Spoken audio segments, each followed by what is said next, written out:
Uma semana antes da festa de inauguração da mansão na Serra, minha sogra de repente me disse: "Não venha, você não é a financiadora. Aquela casa é do meu filho, sendo que fui eu quem construiu a propriedade com meu próprio dinheiro. Secretamente vendi a casa na mesma hora para comprar uma mansão ainda maior." Durante o evento, minha sogra gritou histericamente: "Antes que a história comece, por favor, escrevam nos comentários de qual estado do Brasil vocês estão acompanhando este relato. Não se esqueçam de curtir e se inscrever para que o canal Sogra e Nora possa crescer ainda mais e trazer histórias cada vez mais envolventes." O sol da manhã atravessava as amplas janelas de vidro do escritório espaçoso e impecavelmente organizado de Beatriz. A empresária, vestida com um elegante conjunto de alfaiataria, estava sentada calmamente atrás de sua imponente mesa de madeira de lei, concentrando toda a sua atenção na pilha de anotações à sua frente. Suas mãos ágeis viravam página por página do caderno que continha a lista de preparativos finais. O dia de hoje deveria ser um marco histórico e feliz em sua vida. Uma grande festa de inauguração para celebrar a conclusão da construção de sua magnífica casa de veraneio em Campos do Jordão seria realizada no dia seguinte. Aquele luxuoso refúgio na serra era o sonho de sua juventude, que ela finalmente havia conseguido transformar em realidade. Ela teceu esse sonho com suor, lágrimas e trabalho árduo e incessante ao longo de muitos anos. Beatriz revisou mais uma vez a lista de convidados, o cronograma das atrações musicais e o cardápio requintado que seria servido por uma equipe de buffet profissional de altíssimo padrão. Tudo parecia estar caminhando perfeitamente conforme o planejado. Nenhum detalhe havia escapado de sua supervisão. Ela queria que o evento ocorresse sem contratempos, como uma forma de profunda gratidão pelo sucesso dos negócios que havia construído com tanto sacrifício, começando do zero.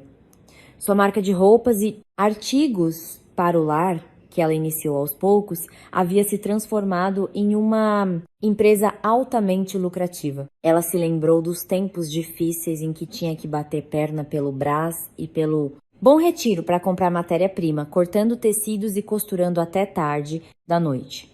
Beatriz sacrificou seu tempo de descanso e lazer para construir uma base financeira sólida.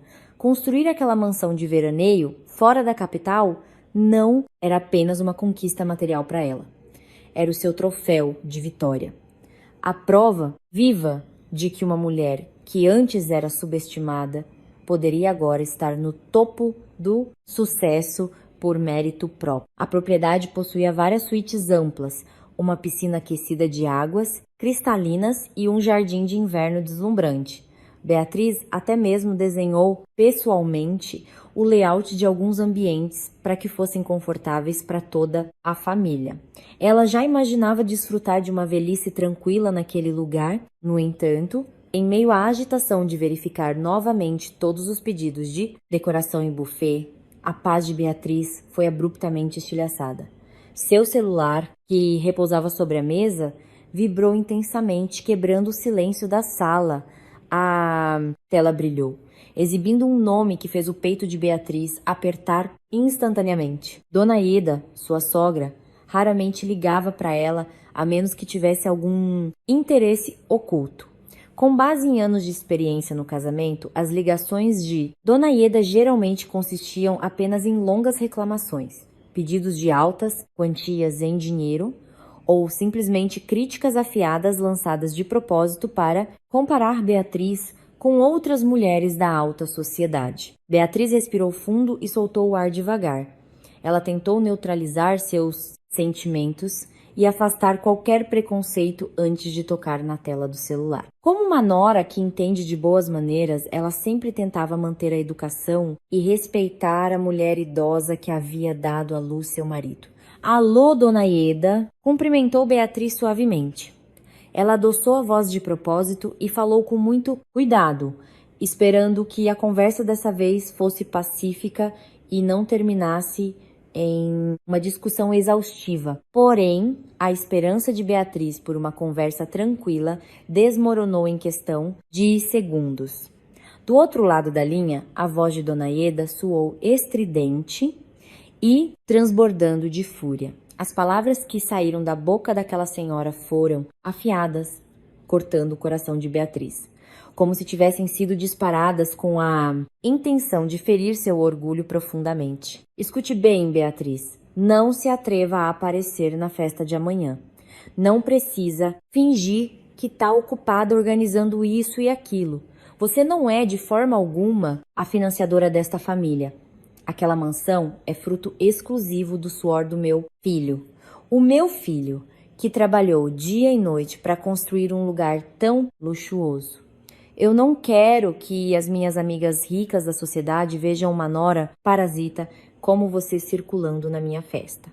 Sua presença só traria vergonha para nossa família, esbravejou Dona Ieda com um tom extremamente arrogante e depreciativo. Antes que Beatriz pudesse processar a enxurrada de frases dolorosas ou proferir uma única palavra em resposta, a ligação foi desligada bruscamente.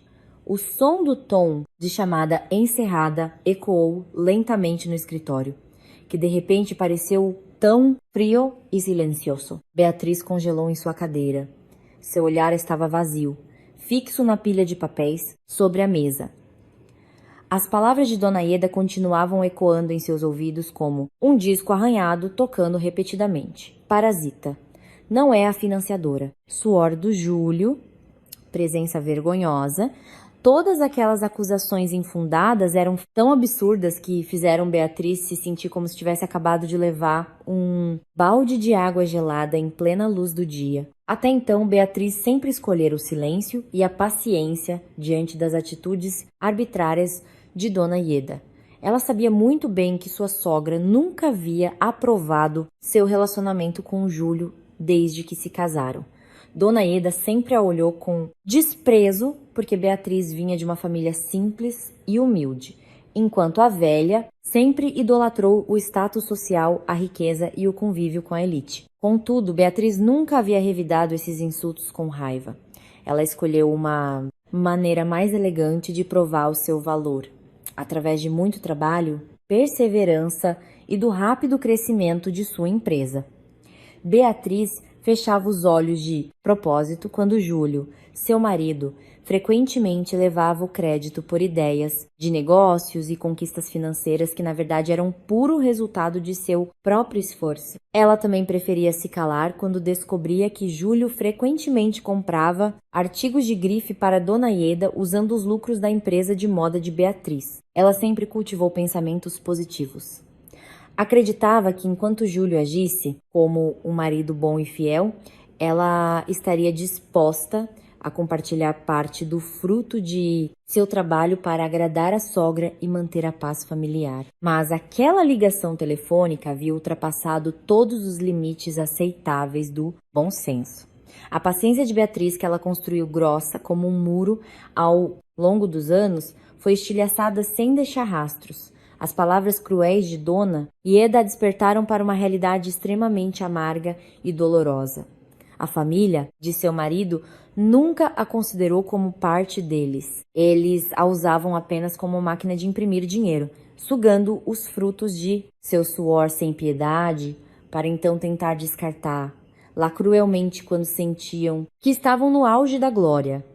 Eles, com muita audácia e confiança, estavam reivindicando a mansão construída exclusivamente com o dinheiro pessoal de Beatriz, como se fosse propriedade de Júlio. A raiva começou a ferver no peito de Beatriz, queimando qualquer resquício de respeito que ela ainda tivesse por aquela família.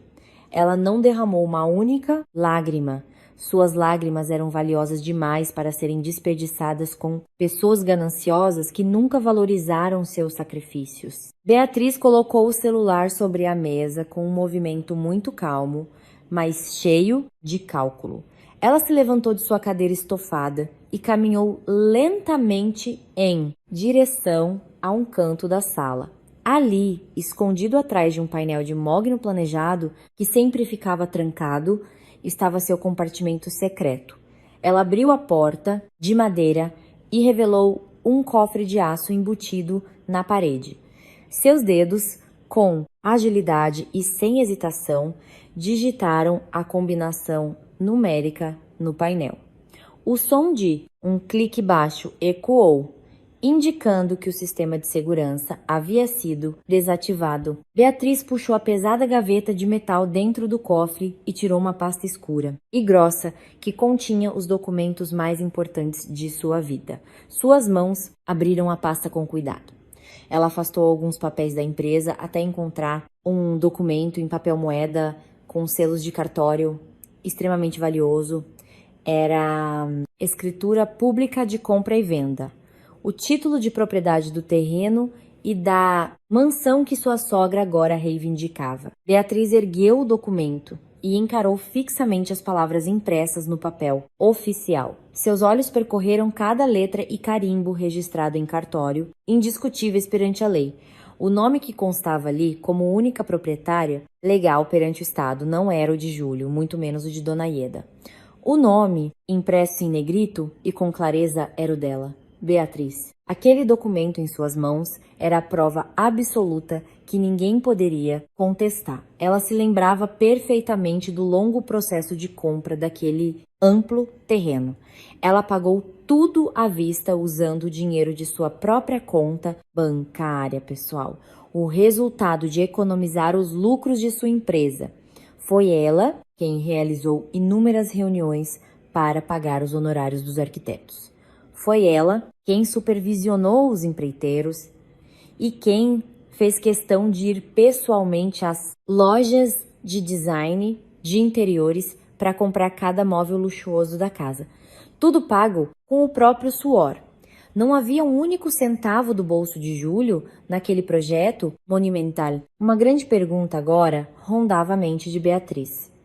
Como era possível que Júlio tivesse enganado sua própria mãe a ponto de Dona Ieda estar tão certa de que aquele lugar luxuoso pertencia ao filho? Um sorriso fino e frio começou a se formar nos lábios de Beatriz. Seu rosto endureceu, contendo uma ira que rapidamente se transformava numa determinação ardente. Ela percebeu plenamente que seu marido devia ter orquestrado uma mentira enorme e premeditada. Júlio certamente criara um esquema muito astuto para elevar seu próprio ego, parecendo um homem de negócios bem-sucedido e milionário aos olhos de sua mãe, obcecada por status. Beatriz olhou para a escritura em suas mãos mais uma vez, absorvendo o poder legal que detinha. Ela fez uma promessa silenciosa a si mesma. Não permitiria mais ser pisada e humilhada. Se a família de seu marido queria uma exibição de riqueza para se gabar, Beatriz lhes daria o espetáculo mais grandioso e inesquecível de suas vidas. Ela garantiria que todas as mentiras de Júlio e a arrogância de Dona Ieda fossem despedaçadas exatamente no dia de maior glória deles. Primeiro passo agora era encontrar provas concretas da extensão das mentiras de Júlio e da traição em seu casamento. Ela guardou o documento precioso de volta no cofre, trancou-o firmemente e pegou seu celular novamente. Um plano de vingança perfeito e letal começava a tomar forma em sua mente. Sua decisão estava tomada e era irrevogável. Ela não podia mais fingir cegueira ou fechar os olhos para as irregularidades em seu próprio casamento. Na manhã seguinte, bem cedo, Beatriz saiu de casa sob o pretexto de resolver problemas na confecção. Na verdade, ela estava organizando um encontro ultra secreto com um detetive particular altamente confiável, com um histórico impecável no mercado corporativo de São Paulo.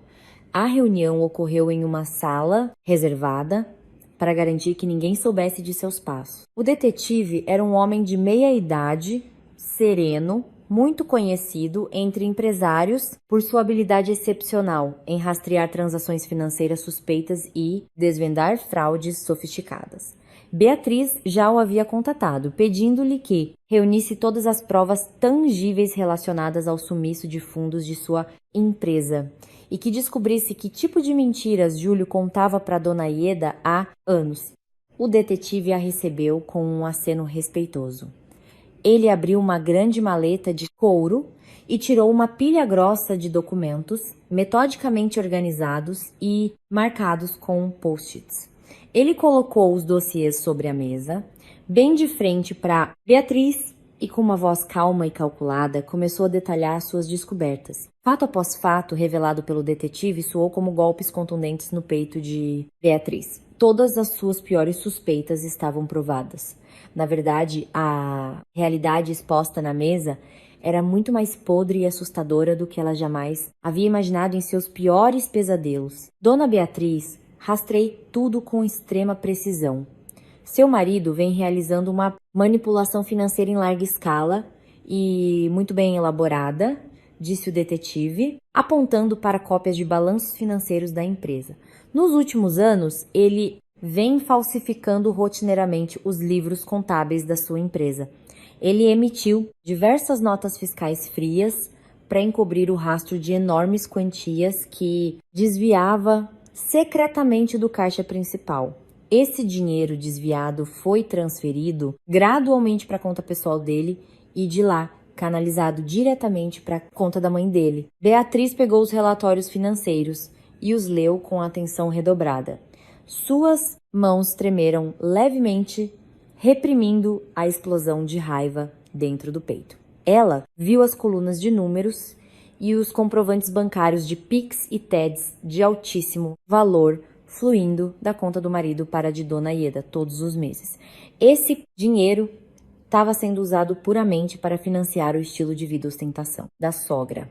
Beatriz encontrou faturas de joalherias de luxo, roupas de marcas europeias e despesas com chás da tarde suntuosos para o círculo social da velha. Júlio impiedosamente havia drenado o resultado do suor de Beatriz para comprar o respeito e a bajulação de sua própria mãe.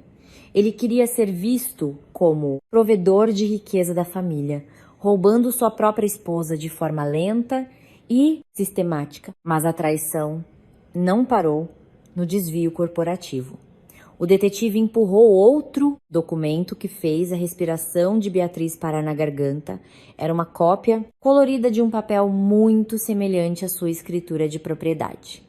O formato, o brasão da República, os selos de registro de imóveis, tudo parecia idêntico ao original guardado em seu cofre. Mas quando os olhos de Beatriz desceram para a seção do nome do proprietário, ela arregalou os olhos. O nome digitado ali era o de Júlio, na íntegra. Seu marido forjou este documento. Dona Beatriz, o detetive, rompeu o silêncio tenso. Com base na nossa investigação, ele pegou uma cópia simples da sua escritura real. Depois, contratou um falsificador profissional no centro da cidade para alterar o nome do proprietário para o dele e tem exibido essa fraude convincente para a mãe. Essa é a razão principal pela qual sua sogra tem tanta certeza de que a mansão na Serra pertence exclusivamente ao filho. Ele se pintou como grande empresário que financiou a obra do começo ao fim, enquanto a senhora era retratada como a esposa encostada que só usufrui do dinheiro dele. A amarga verdade causou um embrulho no estômago de Beatriz. Era repugnante. Júlio não era apenas um aproveitador ganancioso. Ele era um golpista profissional e extremamente perigoso, escondido atrás da máscara de um marido afetuoso e prestativo. Durante anos, Júlio falava manso e agia docemente, como se fosse o maior apoiador dos negócios da esposa. Pelas costas, roubava a empresa sem misericórdia e destruía a dignidade de Beatriz perante a família. Ela se sentiu tola e enganada por ter permitido que um homem tão manipulador vivesse confortavelmente no luxo ao seu lado por tanto tempo, mas agora sua raiva havia atingido o ápice, solidificando-se em uma determinação fria e letal. Ela guardou metodicamente todas as provas dos crimes do marido em sua bolsa de grife. Agradeceu imensamente ao detetive pelo trabalho impecável e saiu rapidamente do local. Sua mente trabalhava de forma rápida e direcionada. Ela tinha que agir agora mesmo, antes que Júlio e Dona Ieda pudessem saborear os frutos de sua longa rede de mentiras. Assim que entrou em seu carro, Beatriz pegou o celular e ligou direto para o seu advogado particular. Ela precisava de medidas legais rápidas, implacáveis e capazes de destruí-los pela raiz. Alô, dona Beatriz, em que posso ajudar hoje? Atendeu o advogado com voz profissional. Cancele toda a minha agenda para hoje. Precisamos nos ver no seu escritório agora mesmo. Tem uma urgência jurídica que precisa ser resolvida hoje, sem atrasos, respondeu Beatriz com uma voz firme. Ao chegar ao suntuoso escritório de advocacia na Avenida Faria Lima, Beatriz entrou sem rodeios. Jogou todas as provas de desvio de fundos e a cópia da escritura falsificada na mesa do advogado. Ele analisou tudo cuidadosamente, checando cada transferência e a falsidade do documento imobiliário. Minutos depois, ele assentiu, compreendendo a gravidade da situação. Beatriz o encarou com olhos penetrantes, exalando uma aura de quem não aceitaria nenhum meio-termo. Quero que você prepare toda a documentação para a venda da minha mansão em Campos do Jordão agora mesmo, ordenou Beatriz, com uma voz controlada que soava como um trovão, sem qualquer traço de hesitação. Venda a propriedade de porteira fechada, com todos os móveis de luxo dentro, por um valor bem abaixo do mercado. Não me importo com a perda da diferença do preço. O que eu mais quero é que esse lugar mude de dono hoje mesmo, para um comprador que possa pagar à vista em reais. O advogado parecia um tanto atônito com a decisão abrupta. Mas, ao ver o olhar de Beatriz, o experiente jurista entendeu que sua cliente brilhante estava orquestrando uma jogada estratégica para um contra-ataque maciço. Certo, dona Beatriz? Tenho contatos com grandes investidores imobiliários que estão sempre em busca de ativos de alto padrão para pagamento à vista. Entrarei em contato com eles para fechar o negócio. Precisa de mais alguma coisa? Perguntou o advogado, puxando seu bloco de notas. Sim. Prepare a petição inicial do meu divórcio contra o Júlio. Baseie o pedido em fraude patrimonial, quebra de confiança e danos materiais. Além disso, quero o rascunho de uma denúncia-crime à Polícia Civil por estelionato e apropriação indébita. Quero que todos esses processos estejam prontos e protocolados no prazo máximo de 48 horas. Certifique-se de que não haja brechas legais para ele escapar da cadeia, respondeu Beatriz, implacável. Após disparar essas ordens, Beatriz recostou-se na cadeira de couro. Seu peito já estava mais leve. A decisão monumental estava tomada e a máquina da vingança havia sido acionada. Não havia caminho de volta para a família de seu marido. Ela imaginava os rostos de Júlio e Dona Ieda, que neste momento deviam estar rindo à toa, ocupados com os preparativos do mega evento em um território que eles achavam dominar. Mal sabiam que um furacão devastador estava se formando logo acima de suas cabeças. Beatriz projetou uma vingança que despedaçaria as mentiras, a arrogância e a dignidade deles, exatamente diante das pessoas que mais bajulavam. Ela tomaria de volta o que era seu por direito e deixaria bem claro quem detinha o verdadeiro poder. O teatro barato de Júlio terminaria da forma mais humilhante possível, marcando-os para o resto de suas vidas. O escritório do advogado estava silencioso e climatizado. O som do relógio de parede se misturava com o batucar dos dedos de Beatriz na mesa de vidro. Ela esperava a chegada de um comprador em potencial, contatado há poucas horas. O advogado havia dito que o homem era um magnata que gostava de colecionar imóveis de luxo como forma de diversificação de capital. O investidor era famoso por tomar decisões ágeis e pagar quantias exorbitantes em milhões de reais à vista, sem pechinchar, desde que o preço fizesse sentido. Beatriz se preparava psicologicamente para abrir mão do refúgio que construiu com tanto amor.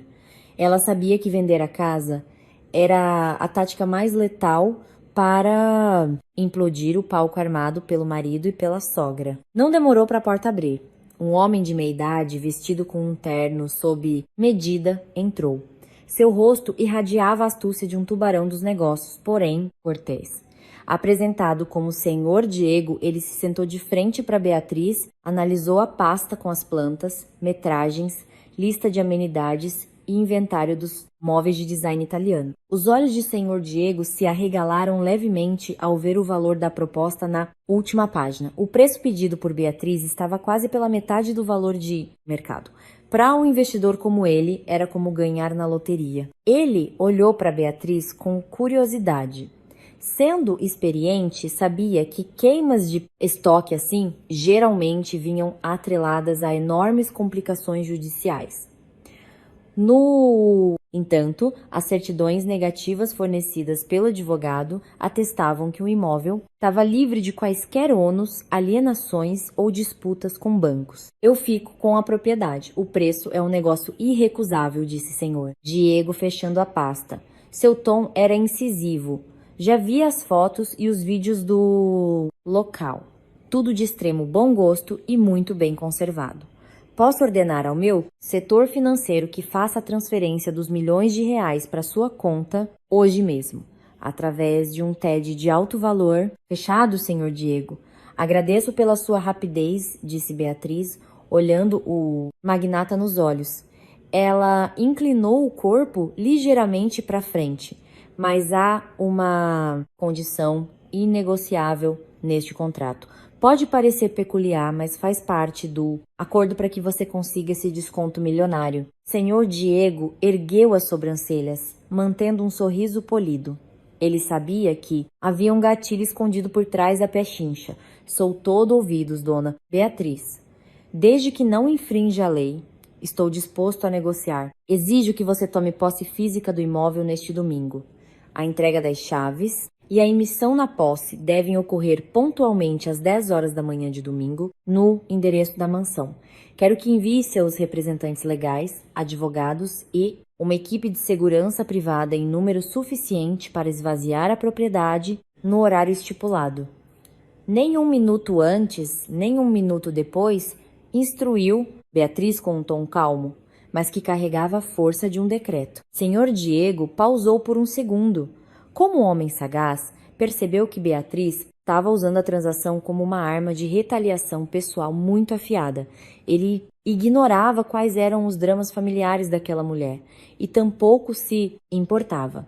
Negócios são negócios e a documentação estava impecável. Enviar capangas legalizados para tomar posse de um bem recém-adquirido não era problema algum. Sem o menor problema. Faremos conforme a sua exigência, concordou o senhor Diego, apertando a mão de Beatriz para selar o acordo. Enviarei minha equipe jurídica com a melhor escolta tática que possuo para tomar o local exatamente no horário solicitado. Eles garantirão que a mansão seja desocupada de qualquer pessoa que não pertença ao meu quadro. As assinaturas dos contratos digitais e em cartório foram colhidas rapidamente. Pouco tempo depois, o celular de Beatriz apitou com uma notificação do aplicativo do seu banco. Uma quantia estrondosa em milhões de reais havia acabado de ser creditada integralmente em sua conta física. O título de sua mansão dos sonhos agora pertencia ao senhor Diego. Beatriz olhou para o visor com emoções conflitantes. Um pequeno luto pelo imóvel, mas a sensação de poder e alívio dominava seu peito. Ela havia plantado uma bomba relógio sob os pés de Júlio e Dona Ieda. Após a saída do investidor, Beatriz não perdeu tempo. Mandou o advogado contatar imediatamente as imobiliárias focadas no mercado de altíssimo luxo naquela mesma região de Campos do Jordão. O dinheiro que acabara de receber seria usado no ato para o golpe de misericórdia. O corretor contatado chegou ao escritório trazendo um tablet com os portfólios das propriedades mais caras do Brasil. Beatriz impôs critérios extremamente específicos. Ela queria uma mansão muito maior, muito mais suntuosa e que ficasse de frente ou colada ao seu antigo imóvel. O corretor, atônito com o pedido inusitado, deslizou a tela e encontrou a opção perfeita. Um palácio moderno recém-construído por um empresário europeu que precisou ser vendido às pressas devido à volta de seu dono para o exterior. Uma verdadeira obra de arte arquitetônica. O terreno tinha o triplo do tamanho da casa antiga de Beatriz. Possuía um portão monumental de ferro fundido, uma longa alameda de palmeiras imperiais, jardins com paisagismo francês e uma piscina de borda infinita com com vista panorâmica para as montanhas da Serra da Mantiqueira. O imóvel estava 100% mobiliado, com peças importadas e pronto para morar. Beatriz analisou as fotos. O palácio ficava literalmente do outro lado da rua da sua casa antiga. Uma coincidência arquitetada pelo destino. Sem pensar duas vezes, Beatriz aceitou o valor pedido. Usou os milhões recebidos do senhor Diego, somados às generosas reservas corporativas de sua empresa, e pagou tudo à vista ali mesmo. O corretor quase caiu da cadeira ao presenciar uma transação de dezenas de milhões de reais ser decidida em 10 minutos. Toda a burocracia de escrituras foi resolvida a toque de caixa. E naquele mesmo dia, Beatriz tornou-se a senhora absoluta daquele novo palácio na Serra. Beatriz deu um sorriso satisfeito. O palco estava montado. Bastava esperar as cortinas se abrirem para assistir à queda daqueles que a atraíram. A manhã do final de semana começou com uma atmosfera peculiar na casa de Beatriz em São Paulo. O ar, que costumava ser leve, estava denso, com uma falsidade palpável. Hoje era o dia em que Júlio e Dona Ieda viajariam para Campos do Jordão. Beatriz acordou mais cedo e preparou um café da manhã digno de novela, atuando como a esposa exemplar. Ela arrumou a mesa milimetricamente, escondendo a tempestade sob seu semblante tranquilo. Da suíte master veio o barulho de malas de rodinhas da Louis Vuitton deslizando.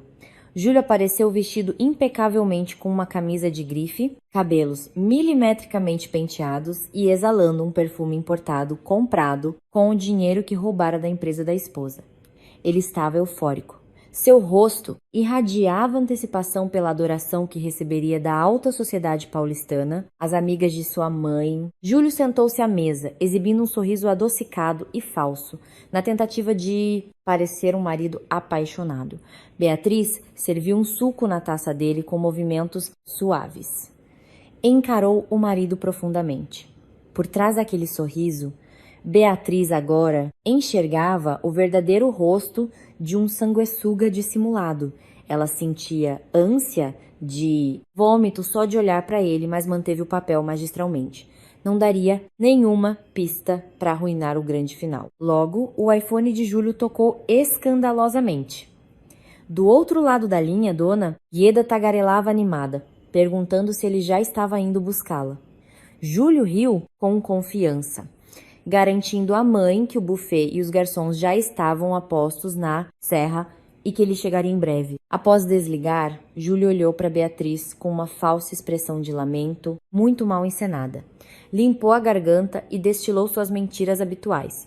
Meu amor, infelizmente não vou poder ficar com você neste fim de semana. Surgiu um imprevisto urgente na empresa, uma viagem a negócios para o interior que não posso delegar a ninguém. Preciso alinhar uns balancetes com os fornecedores. Fique em casa, descansa e acompanhe os relatórios de vendas da confecção, tá? Bom, mentiu ele descaradamente, ousando ainda tentar segurar a mão de Beatriz. Ela recolheu a mão discretamente antes de ser tocada, mantendo o rosto como uma máscara de porcelana.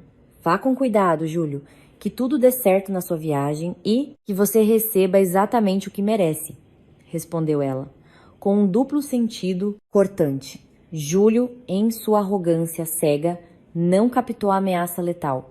Achou que a esposa tola engoliria mais essa. Ele terminou de comer rapidamente, pegou sua maleta de couro e seguiu para a garagem, entrando em seu SUV de luxo. Beatriz ficou na porta, observando o carro sumir virando a esquina. No segundo em que o som do motor sumiu, a expressão dela mudou de esposa submissa para uma imperatriz em guerra. Foi até o quarto e pegou a pequena mala de grife que já havia preparado na noite anterior, recheada com roupas elegantes e os dossiês judiciais. Com o celular, ligou para seu assistente pessoal, solicitando um carro de aplicativo categoria Black imediatamente. Em menos de 20 minutos, um sedã escuro a aguardava. Beatriz trancou sua casa na capital paulista e embarcou rumo ao aeroporto Campo de Marte. Ela não perderia tempo no trânsito das rodovias em direção à serra. seu advogado, já havia fretado um moderno helicóptero executivo para transportá-la ao seu destino, com conforto e rapidez. Durante o voo, Beatriz observou as nuvens brancas e a imensidão verde da serra abaixo. Seu peito se encheu de liberdade. O peso sufocante de anos começava a desaparecer.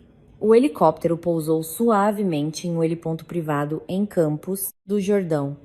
O motorista particular a aguardava numa Range Rover blindada, levando-a diretamente para o bairro mais exclusivo da cidade, onde o clima frio da montanha contrastava com o céu azul. O carro entrou na avenida principal do luxuoso condomínio. À distância, Beatriz já podia ver os muros imensos e o portão de ferro forjado de seu novo palácio. Os portões se abriram automaticamente, dando boas-vindas à verdadeira e única proprietária. Ao passar pela entrada, Beatriz ficou maravilhada. A mansão era ainda mais deslumbrante ao vivo. Pilastras gigantes sustentavam as varandas. Os jardins pareciam pinturas, e um chafariz no centro do pátio jorrava água cristalina. Uma equipe de governança uniformizada estava perfilada à porta para receber lá. Após se acomodar na suíte master, que era do tamanho de um apartamento, Beatriz caminhou até a varanda do segundo andar, que ficava de frente para a rua. Ela apoiou as mãos no parapeito de vidro e olhou diretamente para a casa do outro lado. Lá estava sua antiga mansão e o caos frenético dos preparativos. Tendas brancas, majestosas armadas no gramado. A equipe do buffet descarregando louças, prataria e arranjos florais exuberantes. A iluminação cênica sendo instalada nas árvores. Júlio e Dona Ieda deviam estar lá dentro, exalando um orgulho falso, à espera das peroas da alta sociedade para ostentar uma riqueza que não lhes pertencia. Beatriz deu um sorriso enviesado, bebericando uma taça de vinho tinto trazida pelo mordomo. Ela passaria o resto do dia relaxando em seu palácio, recuperando as energias para ser a espectadora de honra no camarote VIP da tragédia que destruiria os falsos bilionários. A contagem regressiva para a humilhação estava prestes a chegar ao zero. O dia tão aguardado por Dona Ieda finalmente amanheceu com um sol radiante na serra, aquecendo o clima ameno e perfeito para um evento ao ar livre da alta classe. Desde cedo, a mansão estava empolvorosa. Arranjos de orquídeas e lírios decoravam todos os cantos. Mesas circulares com toalhas de linho egípcio contornavam o imenso gramado. Nos fundos, a equipe contratada para o churrasco de luxo já organizava as carnes premium.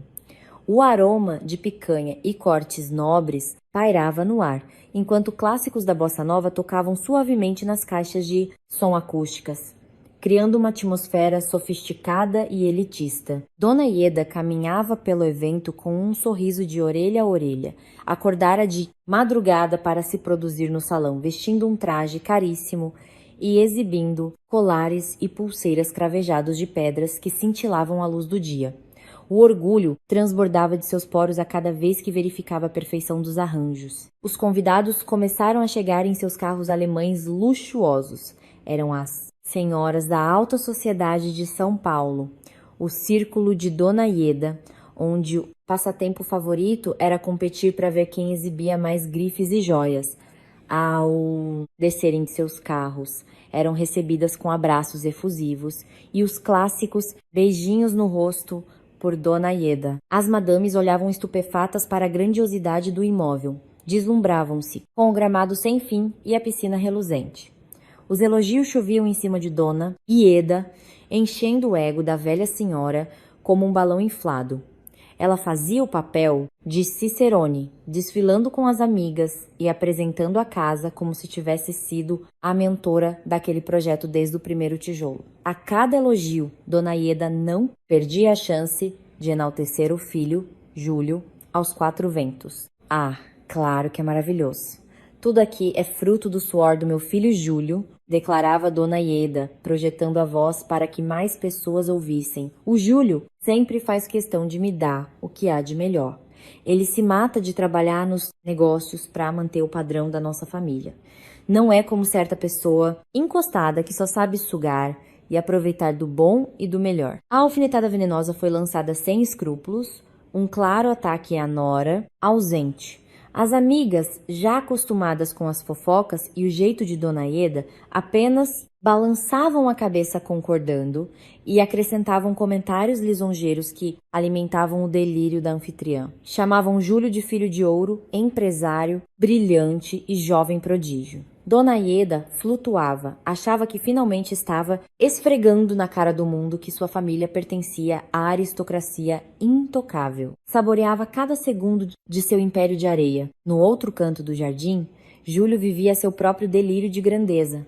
Com uma caipirinha de frutas vermelhas na mão, ele estava cercado por alguns supostos parceiros de negócios e maridos das amigas da mãe. Com gesticulação teatral, ele contava vantagens sobre investimentos milionários na bolsa de valores e expansões corporativas que nunca existiram. Contava até mentiras sobre os entraves na prefeitura para a construção da casa e como usou de sua influência para liberar tudo. Nenhum dos engravatados ali desconfiava do nível da fraude de Júlio. O próprio Júlio já mentia tanto que acreditava nas próprias ficções. Sentia-se o dono do mundo. Discretamente, olhou para o portão, aliviado por Beatriz ter obedecido à ordem da mãe e não ter aparecido para estragar seu momento de glória. O auge da festa se aproximava. Os convidados começaram a se sentar para o almoço, servido pelos garçons engravatados. Risadas e tilintar de taças de champanhe ecoavam pelo jardim. Dona Ieda pegou um microfone dourado para fazer o brinde oficial de inauguração. Ela pigarreou, ajeitou a postura e sorriu triunfante para a plateia. Mas exatamente quando Dona Ieda abriu a boca para dizer a primeira palavra, uma perturbação barulhenta invadiu a entrada da propriedade. O ronco pesado de motores fortes atraiu a atenção de todos. Dona Ieda franziu a testa, irritada pela interrupção do seu grande momento. Do portão, um comboio de 3 SUVs pretas com vidros totalmente fumês, invadiu o terreno em velocidade acima do comum. Os pneus cantaram ao frearem bruscamente em cima dos pedriscos da entrada, bloqueando parte do caminho. O clima elegante se dissipou, dando lugar à tensão e ao espanto. A bossa nova ainda tocava ao fundo, mas ninguém ousava dizer nada, encarando as caminhonetes assustadoras. Júlio, assustado, deixou a taça de lado e caminhou apressado na direção da mãe, tentando assumir a postura de quem defende a propriedade, para ver que atrevimento era aquele. As portas dos veículos abriram-se simultaneamente. Delas desembarcaram mais de 10 homens robustos, com fardas táticas pretas de uma empresa de segurança privada. Seus semblantes eram de pedra, intimidadores e letais. Eles se espalharam estrategicamente pelo perímetro do evento, formando uma barreira que cercava o jardim. Eram profissionais executando uma operação de tomada de posse milimétrica. Do veículo da frente, desceu um homem de meia idade, vestindo um terno sob medida cinza chumbo, segurando uma pasta executiva. Era o advogado do senhor Diego. Advogado caminhou com passos firmes e autoritários por entre as madames, assustadas. Não deu a mínima para os olhares indignados. Ele foi direto até a mesa do DJ contratado e fez um sinal para um de seus capangas. O segurança arrancou o cabo de força da tomada sem cerimônia. A música morreu na hora. O silêncio absoluto engoliu a festa, quebrado apenas pelo chiar da carne na churrasqueira e pelo vento frio da serra. Dona Ieda estava com os olhos arregalados, o peito subindo e descendo com a raiva vulcânica por tamanho atrevimento em seu evento da alta sociedade. O advogado virou-se para os convidados, tirou um megafone compacto do bolso do paletó e, com um olhar que fuzilava a multidão, começou a falar. Sua voz ecoou, dura, impiedosa e incontestável. Atenção a todos! Encerrem qualquer atividade neste local imediatamente. Eu sou o representante legal e constituído do novo proprietário legítimo deste imóvel. Todos que estão nesta propriedade devem evacuar o perímetro em exatos 15 minutos. Esta mansão foi vendida, legalmente transferida e não pertence mais aos antigos ocupantes. Se após 15 minutos ainda houver alguém aqui, Usaremos força moderada para colocar todos vocês e seus pertences na rua. As palavras caíram como uma bomba atômica sobre a festa. Os convidados prenderam a respiração. O pânico substituiu o glamour. As madames de cabelo laquê começaram a cochichar, tapando as bocas, tentando adivinhar que tipo de falência ou esquema de corrupção estava acontecendo. Talheres caíram nos pratos de porcelana fazendo um estrondo. Diante do constrangimento público, a paciência de Dona Ieda explodiu. Seu rosto ficou vermelho pimentão até a raiz do cabelo. As veias do pescoço pulsavam com a fúria e a vergonha que sentia. Ela avançou feito um trator e parou a um palmo do advogado, apontando um dedo trêmulo na cara dele. Mas que tipo de gente é vocês para invadir a minha casa e expulsar os meus convidados? Vocês são um bando de golpistas. Essa mansão é do meu filho Júlio, comprada com o suor dele. Saiam já daqui ou eu ligo para a polícia por invasão de domicílio e perturbação da ordem. Júlio, vem aqui agora e escorraça esses malucos daqui, berrou Dona Ieda, com a voz tão aguda que chegava a doer os tímpanos. Júlio, que estava travado de terror perto do buffet, despertou ao ouvir o chamado desesperado da mãe. Gotas de suor frio, do tamanho de feijões, escorriam pela sua testa. Seu coração batia a 1000 por hora, embora tentasse forçar uma cara de indignação para impressionar a todos. O pavor de quem foi pego com a boca na botija sufocava sua garganta. Ele sabia melhor do que ninguém que seu nome não valia um centavo na escritura daquela casa. Mas, para proteger a sua farsa, teve que encenar o papel de dono ofendido. Estufou o peito e caminhou até o advogado com uma bravata patética. O que significa isso? Quem mandou vocês estragarem a festa da minha família? Eu sou o proprietário legal desse lugar.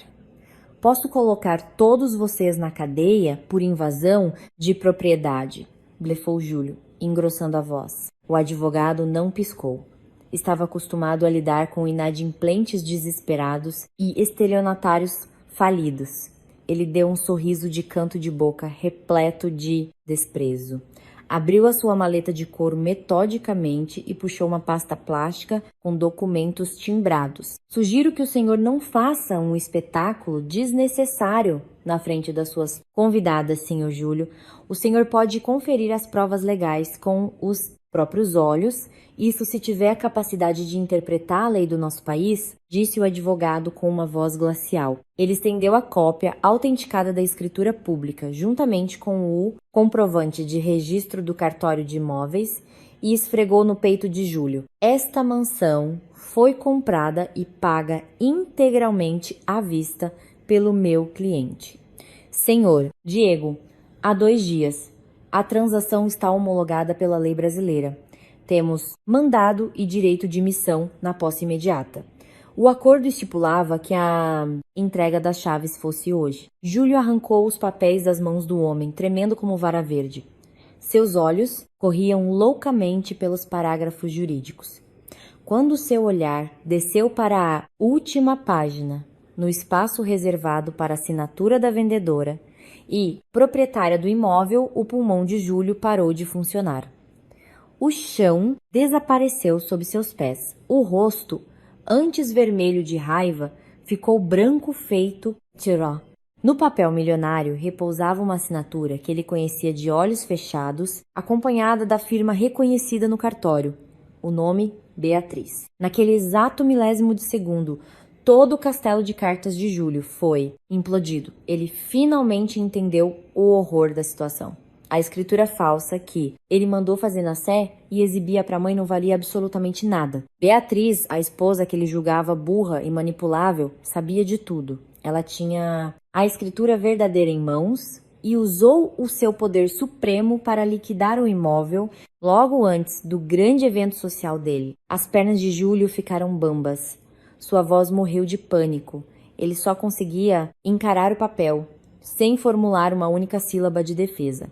Vendo a reação cadavérica do filho, Dona Ieda surtou de impaciência e arrancou a pasta da mão dele. Que diz aí, Júlio? Por que você tá quieto? Mostre para eles que esse documento é uma fraude feita por eles mesmos, exigiu a velha, aos berros. A senhora mesma pode ler quem é a real proprietária assinante. Senhora, cortou o advogado, tranquilo. A vendedora e única e legítima proprietária deste imóvel é a senhora Beatriz. Ela vendeu bem ao meu cliente. Portanto, qualquer papel que a senhora ache que comprove a posse do seu filho não passa de uma falsificação grotesca. Ouvir o nome de Beatriz sendo invocado como a dona da mansão atingiu Dona Ieda como um raio na cabeça. Sua boca escancarou-se, mas não saiu som. Seus olhos orbitavam do advogado para a escritura e depois para o rosto de Júlio, que estava humilhado e de cabeça baixa. A realidade era brutal demais para o orgulho da matriarca assimilar. Sem perder mais tempo com o choque dos ex-moradores, o advogado do senhor Diego deu a ordem aos seguranças. O tempo acabou. Desocupem o local agora. Joguem tudo que não estiver listado no inventário da casa lá fora. Os grandalhões de preto agiram num piscar de olhos. Ignoraram os chiliques de Dona Ieda. Parte da equipe invadiu a mansão e começou a arrastar as malas de grife de Júlio e da velha pelo porcelanato importado. As bagagens foram arremessadas sem dó nem piedade no asfalto da rua de fora, passando pelos portões. Outros seguranças começaram a dispersar a alta sociedade, obrigando as madames a correrem para seus Porsches e BMWs. A equipe do churrasco também foi enxotada junto com as picanhas cruas e espetos, gerando uma debandada constrangedora. O feitiço virou contra o feiticeiro. As amigas peruas de Dona Ieda, que antes bajulavam a anfitriã, mudaram a expressão para nojo e repulsa. Elas se sentiram enganadas e sujas por estarem associadas a um barraco de gente falida. Enquanto caminhavam rápido para os carros, algumas sacaram seus iPhones de última geração e gravaram a cena grotesca para espalhar nos grupos de WhatsApp do clube de campo. Nenhuma delas ofereceu carona ou ombro amigo. Aceleraram seus carros importados e sumiram na neblina da serra. Dona Ieda não aguentou o peso astronômico da vergonha. Ela correu atrás dos carros das amigas gritando seus nomes. Em resposta, o imenso portão de ferro da mansão bateu com força às suas costas e foi trancado por dentro pela segurança do senhor Diego. Dona Ieda e Júlio estavam agora do lado de fora, no asfalto quente, escoltados apenas pelas malas espalhadas e jogadas no meio-fio. O psicológico da velha desabou. Seu corpo idoso desmoronou e ela caiu de joelhos na rua poeirenta, socando o asfalto, chorando e gritando aos prantos. Chorava pelo fim de sua dinastia imaginária, rebaixada de senhora da alta sociedade, a mendiga chutada, em menos de uma hora. Júlio estava petrificado, olhando para o portão escuro, absorvendo que a sua vida de playboy financiada por golpes e roubos tinha chegado ao fim da pior forma imaginável. O sol estava agora a pino na serra, queimando a pele de mãe e filho sentados na guia. O barulho da trava de metal fechando o portão da mansão ainda assombrava a mente deles. A poeira das BMWs levantava voo em direção ao rosto de Dona Ieda a cada amiga que a abandonava. A cena era patética. A velha senhora com suas joias brilhantes e roupas finas, jogada no chão, sujo ao lado de malas arremessadas. A coroa da arrogância despedaçada contra o meio-fio, Dona Ieda puxava os próprios cabelos, com as mãos tremendo violentamente. A maquiagem cara escorria por seu rosto enrugado, formando rastros escuros nas bochechas. A falta de ar evidenciava a carga da emoção destruidora. Olhou para Júlio, que continuava como uma estátua paralisada. Ele sequer brigara ou batera de frente com os seguranças, quando foram enxotados. Esse fato deu ainda mais ânsia na velha senhora. A vida toda ela exaltou o filho como um macho alfa e empresário de poder. Mas agora via apenas um covarde, passivo que aceitava ver a honra da mãe ser pisoteada no asfalto. Me fala agora mesmo, Júlio, me diz que isso é um pesadelo. Me explica o que está acontecendo aqui, gritou a velha com a voz rouca, rompendo o silêncio da rua chique. Ela engatinhou até o filho e desferiu tapas no peito dele em desespero. por que você tá aí calado com cara de idiota? Não foi você que construiu essa casa com o dinheiro das suas empresas? Por que aquele engravatado atrevido esfregou o nome daquela parasita da Beatriz na minha cara? Me responde, seu inútil. Júlio sentia os tapas fracos da mãe baterem no seu peito sem dor, pois a dor letal estava corroendo a sua sanidade. Ele abria e fechava a boca tentando formular a enésima mentira que salvasse a própria pele. Mas o cerco havia se fechado de forma esmagadora. Ele não tinha como negar as provas lavradas em cartório que esfregaram na cara de todos. A escritura falsificada que ele fizera no centro de São Paulo foi a corda com a qual Beatriz enforcou a reputação dele. Ele desviou o rosto, não aguentando olhar nos olhos desiludidos e fanáticos da mãe. O seu silêncio mortal foi a confirmação devastadora de que a vida inteira daquela mulher idosa foi pautada numa fraude vazia. Com a garganta seca de tanto gritar e completamente desamparada, Dona Ieda lançou seu olhar atravessando a ampla avenida pavimentada do condomínio, logo à frente deles. De frente para o portão onde haviam sido humilhados, erguia-se uma obra-prima de arquitetura indescritível. Uma construção formidável que ofuscava completamente a casa recém-perdida. Os muros eram altos, mas os majestosos portões de ferro estavam totalmente abertos. Pelos portões escancarados, a velha avistou o paraíso na terra. Grama esmeralda, uma fila de carros esportivos exóticos parados no recuo da entrada e uma recepção ao ar, livre, 1000 vezes mais refinada e cosmopolita do que o circo que ela mesma tinha armado.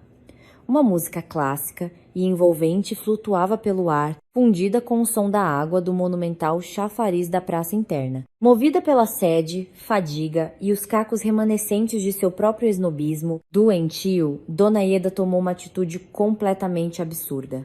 O cérebro dela, afetado pelo choque, a convenceu de que os donos daquele palácio só poderiam ser magnatas da alta roda paulistana e, portanto, pessoas do mesmo nível dela, que certamente lhe prestariam socorro ou ao menos a deixariam usar o telefone e se recompor no lavabo. Ela puxou o braço de Júlio brutalmente, arrastando o filho em transe pela avenida até o outro lado da calçada. Júlio foi puxado como um zumbi, arrastando os pés.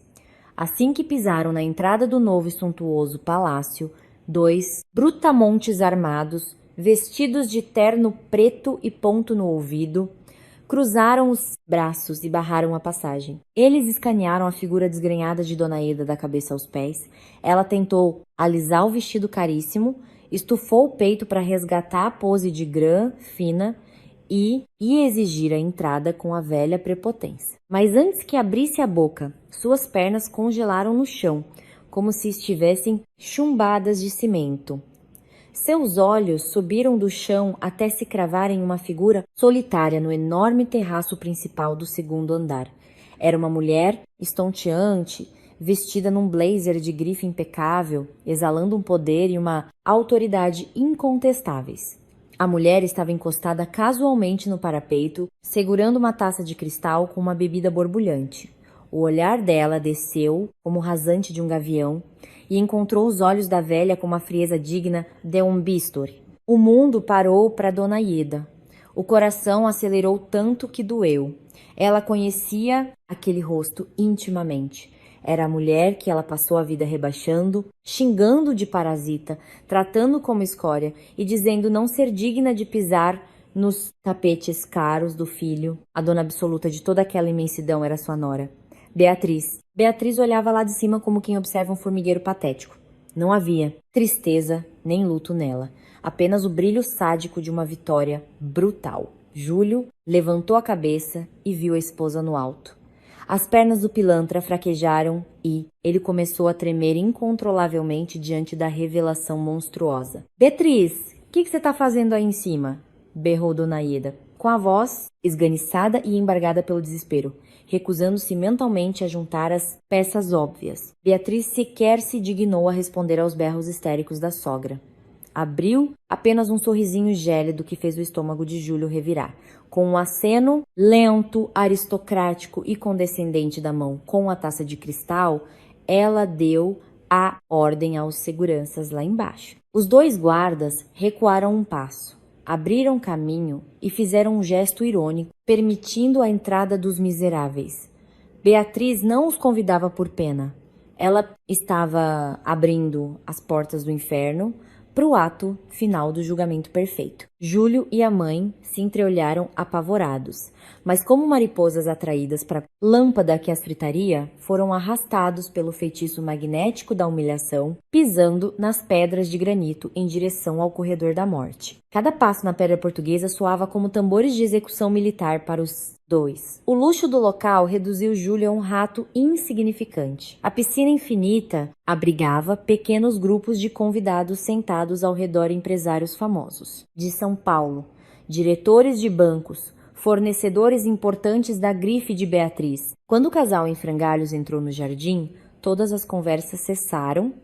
Os figurões do mercado financeiro olharam para mãe e filho com ojeriza profunda. Júlio queria que um buraco se abrisse e o engolisse até o núcleo da terra, com as bochechas queimando de vergonha. Dona Ieda, por sua vez, acionou seu último mecanismo de negação. Seu cérebro, orgulhoso, recusou-se a aceitar que a nora plebeia tivesse bala na agulha para bancar aquele império. Logo concluiu que algo criminoso devia ter acontecido. Só podia ser isso. Cega de indignação, ela arrastou o filho humilhado para o meio da esplanada, bem onde Beatriz já os esperava no pé da escadaria de mármore branco, cercada por sua equipe de escolta particular. Beatriz não tinha emoção no rosto, possuía apenas o semblante calmo dos verdadeiros donos do jogo. Como você tem coragem de invadir esse lugar caríssimo e fingir que é a dona? Latiu Dona Ieda, apontando o dedo com unhas recém-feitas na cara de Beatriz, projetando a voz para que os ricaços ao redor a ouvissem. Você desviou o dinheiro do meu Júlio? Não foi. Fez um desfalque na empresa do meu filho para comprar esse palácio na surdina. Sua vigarista. Devolva as chaves dessa casa para o meu filho imediatamente. Antes que eu mande a polícia civil prender você por roubo. Beatriz sequer se abalou com o teatro patético e as acusações tiradas do bolso pela velha raivosa. Ela conhecia de cor e salteado o modus operandi da mulher de virar a narrativa do avesso para proteger o próprio ego. Ao invés de gritar, Beatriz apenas soltou um suspiro de pena desdenhosa. Fez um sinal para seu braço direito, que rapidamente lhe entregou um microfone sem fio de alta potência, conectado às caixas de som dispostas ao longo de toda a mansão. Beatriz ativou o aparelho e sua voz cristalina ecoou pelos 4 cantos do vale da serra, assegurando que ninguém perdesse uma só vírgula do massacre. Atenção, caros convidados e parceiros de negócios. Começou Beatriz com elegância, mas com um tom afiado que faria navalhas parecerem cegas. Vamos corrigir uma mentira vergonhosa que vem sendo encoberta há anos. Esta senhora, aos berros, sem o menor pudor, é a mãe do homem que até hoje carregou o título de meu marido. Mas vamos ouvir a verdade documental sobre esse filho de ouro. Beatriz deu um passo à frente, cruzando o olhar diretamente com Júlio, que suava em bicas e tremia descontroladamente. O orgulho dessa senhora não é um grande empresário. Ele não possui negócio nenhum.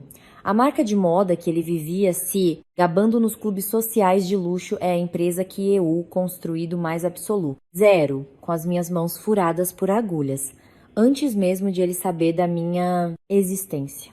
O filho dessa senhora é apenas um parasita que chupava o meu sangue. Ouvindo o filho sendo desmascarado via satélite no alto-falante, Dona Ieda teve um derrame de fúria. Cala sua boca, sua mentirosa, invejosa, berrou a velha, histérica. Beatriz continuou ignorando as lufadas de vento da sogra, jogando no ventilador todos os dossiês que o detetive colhera.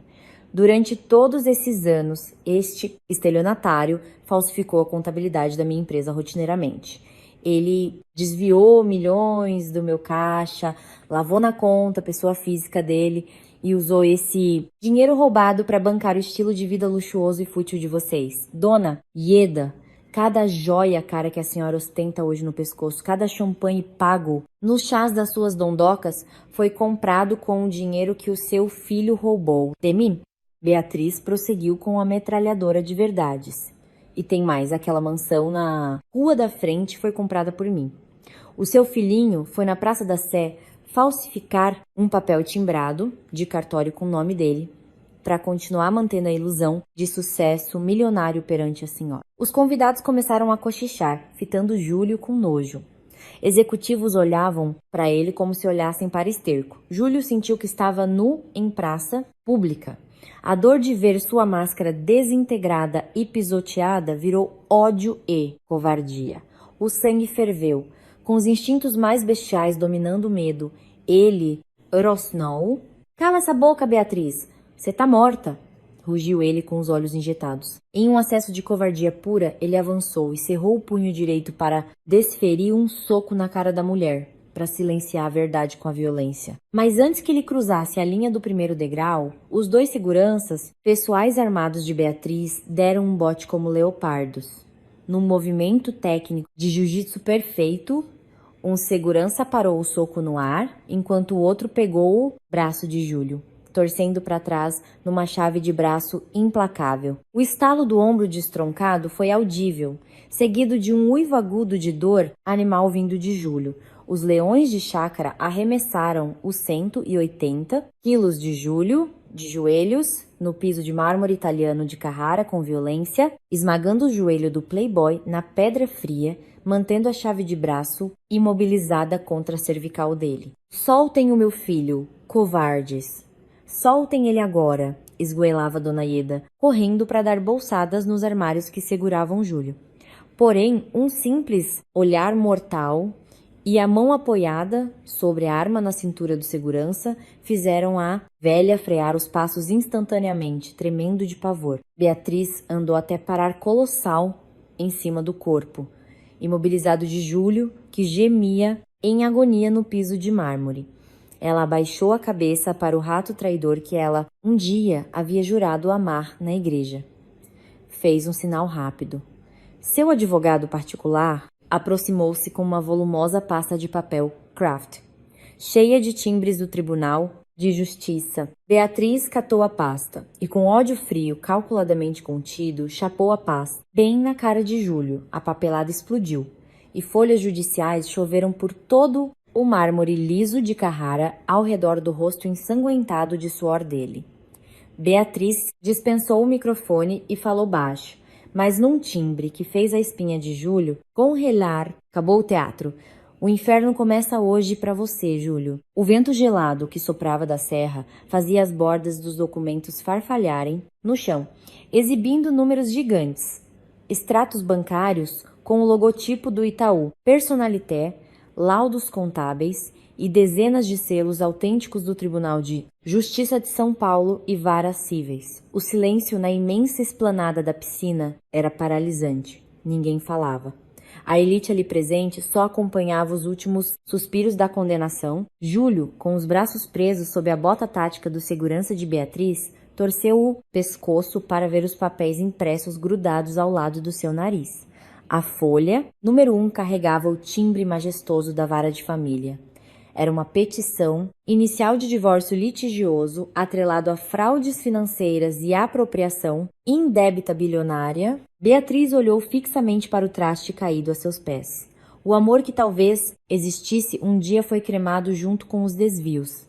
A frieza dela superava o inverno da montanha. Este é o seu pedido de divórcio, recheado com cada extrato criminoso que compila suas fraudes, disse Beatriz com a voz cortante e serena.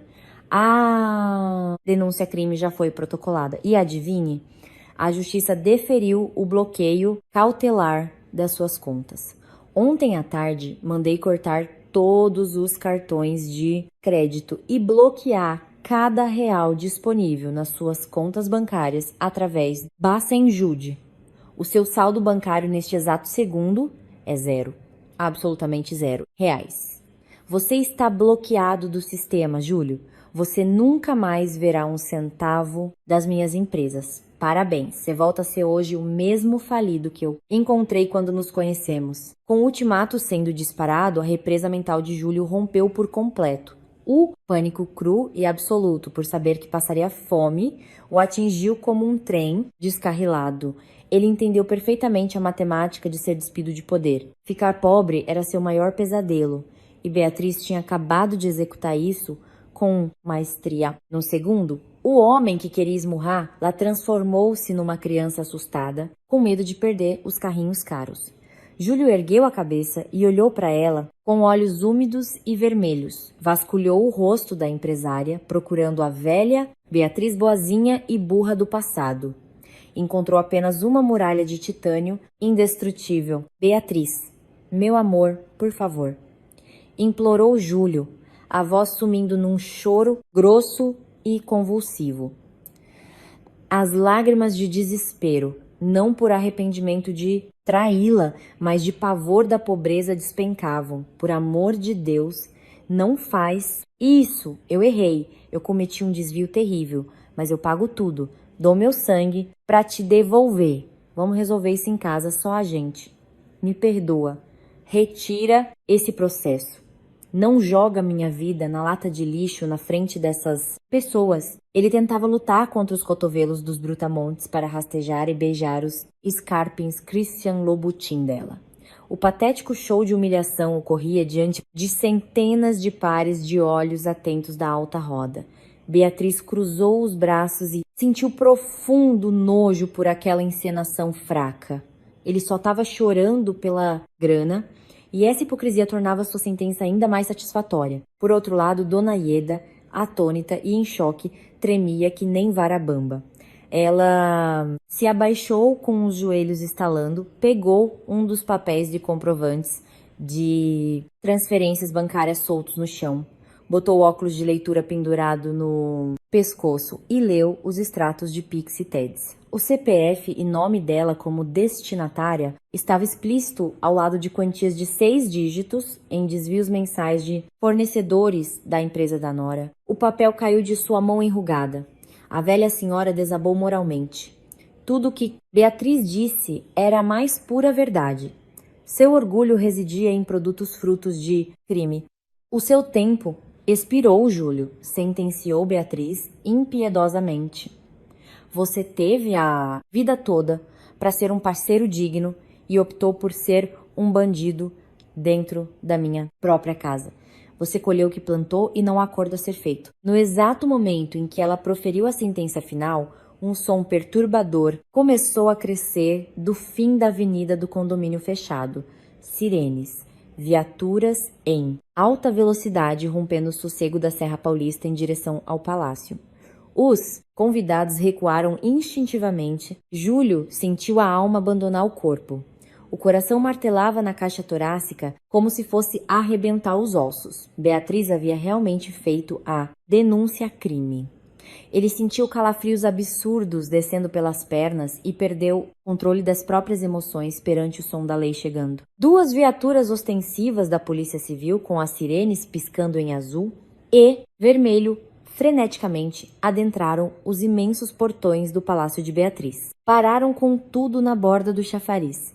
4 investigadores fortemente armados, vestindo jaquetas operacionais pretas com distintivos a tiracolo, desembarcaram. O delegado encarregado se aproximou, desfilando autoridade entre os magnatas. Ele trazia uma pasta em mãos e parou bem na frente de Júlio, que ainda estava jogado no chão de Carrara. Com frieza burocrática, o delegado tirou e leu, em alto e bom som, o mandado de prisão preventiva expedido pela Justiça Criminal do Estado de São Paulo. Declamou todas as tipificações penais: formação de quadrilha, estelionato, lavagem de capitais, uso de documentos falsos e apropriação indébita. Os agentes pediram licença aos seguranças da casa, levantaram Júlio e torceram os braços do magnata de Araque para trás. O som do metal das algemas sendo fechadas nos pulsos de Júlio estalou, ecoando como palmas pelo ar rarefeito da Serra da Mantiqueira. Ao ver o seu menino prodígio algemado e pisoteado pela justiça de forma degradante, a cabeça de Dona Ieda não resistiu ao colapso.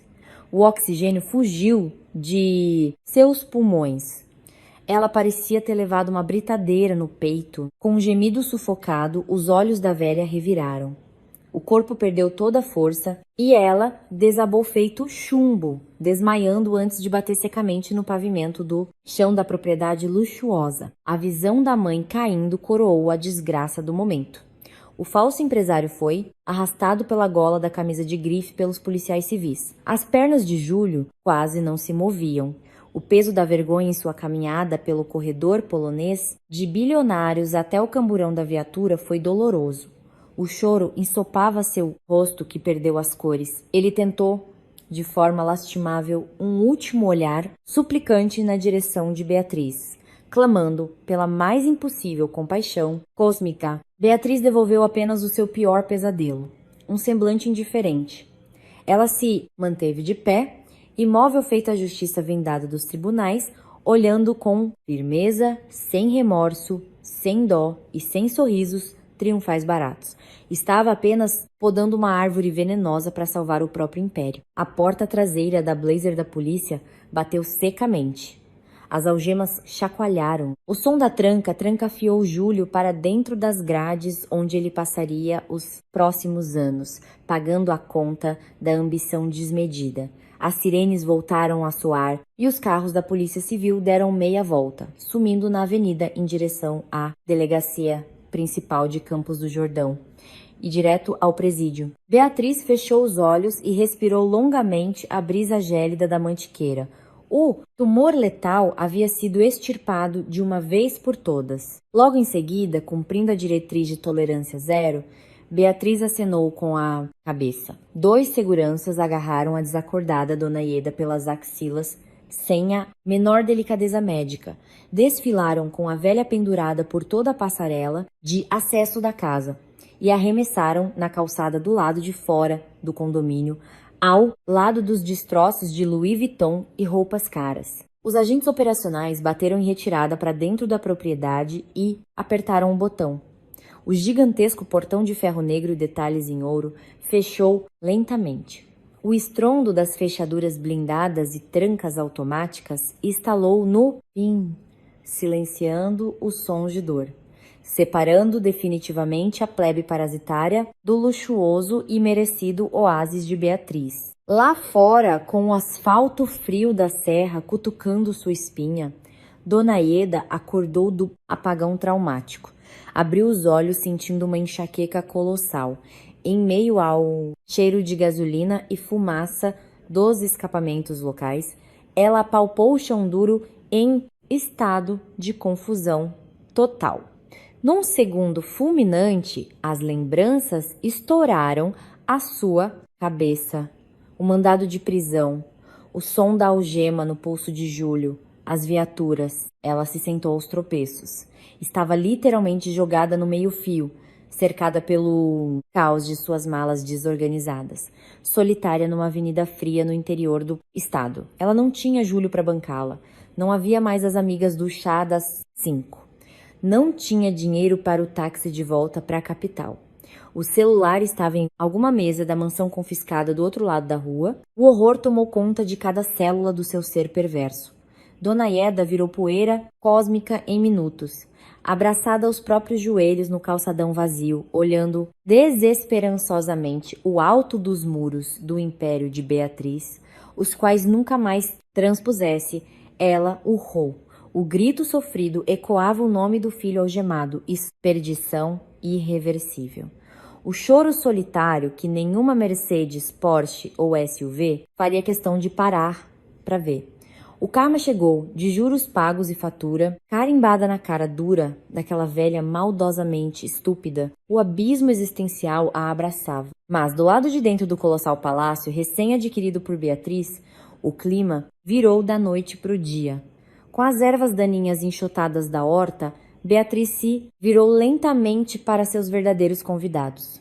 Assentiu sutilmente com a cabeça à sua equipe. Num segundo mágico e super coordenado, a trilha sonora de música brasileira requintada foi reiniciada. Dezenas de garçons alinhados de fraque surgiram nas varandas com bandejas prateadas repletas de taças de champanhe da melhor safra e canapés franceses trufados. O gelo quebrou imediatamente entre os seletos VIPs da festa. A energia subiu para um grau sofisticado e alegre. Os sócios leais, executivos comerciais que acompanharam os tombos, os arranhões e as vitórias do início precário do seu ateliê vieram até ela, abraçando a magnata incansável.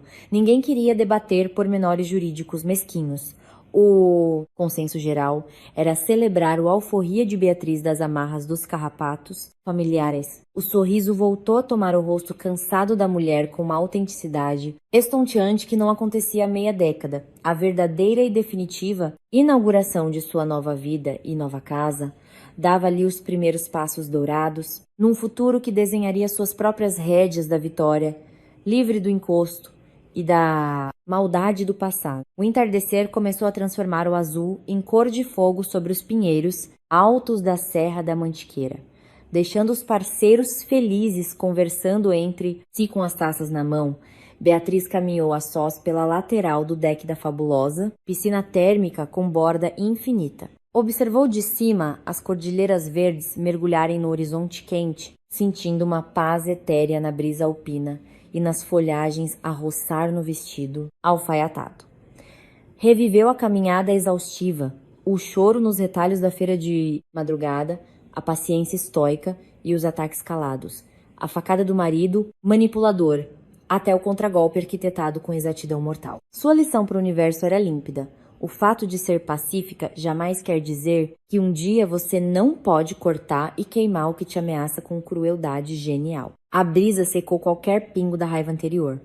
Beatriz, em sua solitude, invencível, ergueu o cálice perante o poente glorioso que banhava as colinas, brindando internamente. O prato estava limpo, a justiça foi cobrada. Ela agora pilotava sua vida em altitudes mais altas, inatingível, blindada, dona absoluta dos seus milhões de reais, dos seus negócios e, essencialmente, da própria dignidade impagável. Um novo e vasto céu brilhava adiante, e nenhum demônio vestido de marido atrapalharia essa jornada.